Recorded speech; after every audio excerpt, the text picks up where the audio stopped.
அன்றைக்கி நைட்டு கை காலெல்லாம் கழுவிட்டு ஷாலினி படுத்துருக்குறாங்க, தூங்கியிருப்பாங்க.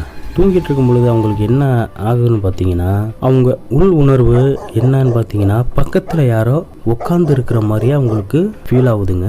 இவங்க அரை தூக்கத்தில் ஏந்திரிச்சு பக்கத்தில் யாரோ உட்காந்து இருக்கிற மாதிரியே இருக்கு. என்ன இப்படி இருக்குன்னு சொல்லிட்டு அம்மா பக்கத்தில் வந்து உட்காந்து நம்மளை பார்க்குறாங்களா ஆன்னு சொல்லிட்டு யதார்த்தமாக இப்படி படுத்து இருக்கிறவங்க நிமிர்ந்து பார்க்குறாங்க. அவங்க கால் மாட்டில் அந்த வெள்ளை சட்டை வெள்ளை வேஷ்டி கட்டின அந்த உருவம் அப்படியே உக்காந்த மாதிரியே இருக்குங்க. இந்த பொண்ணுக்கு என்ன சொல்றதுன்னே தெரியல. நல்லா கூர்ந்து கண்ணெல்லாம் கசக்கிட்டு நல்லா கூர்ந்து கவனிச்சு பாக்குறாங்க.